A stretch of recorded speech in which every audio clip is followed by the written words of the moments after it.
Hello বন্ধুরা, আমি চলে আসলাম আমার একটি ভিডিও নিয়ে। আমার ধান খেতে সার দিতে হবে, সেই জন্য সার নিতে গ্রামের দোকানে চলে আসলাম।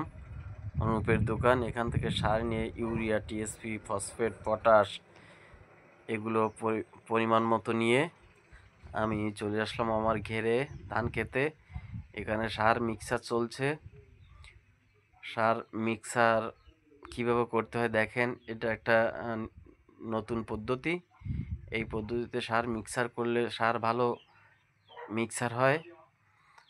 আর এখন আমি সার দেওয়ার জন্য আমার ধান খেতে নেমে পড়েছি।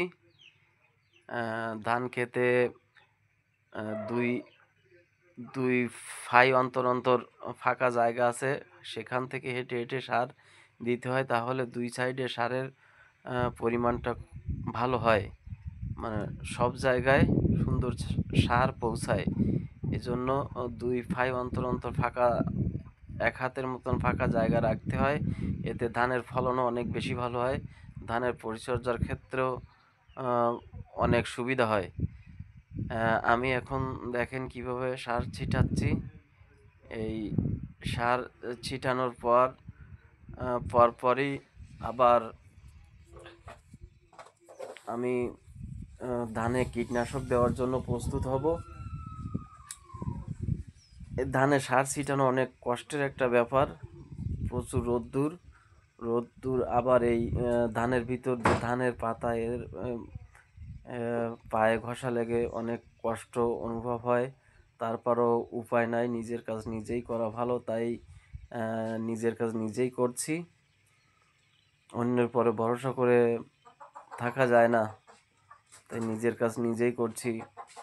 এখন আমার যে সারটা আমার দেওয়া হয়ে গেল, এখন ধানে কীটনাশক দিতে হবে। কীটনাশক মেশিনের সাহায্যে কীটনাশক স্প্রে করব। এখন কীটনাশক স্প্রে করার জন্য আমি ধানের ভিতর প্রবেশ করেছি। দেখেন কিভাবে কীটনাশক স্প্রে করতে হয়। এটা সনাতন পদ্ধতি, স্প্রে করার পদ্ধতিটা।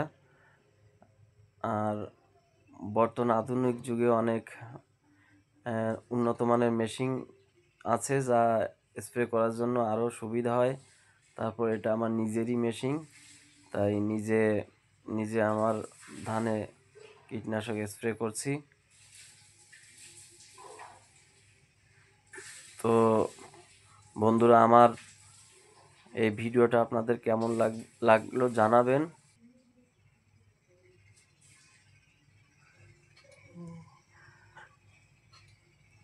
আপনারা অবশ্যই জানাবেন।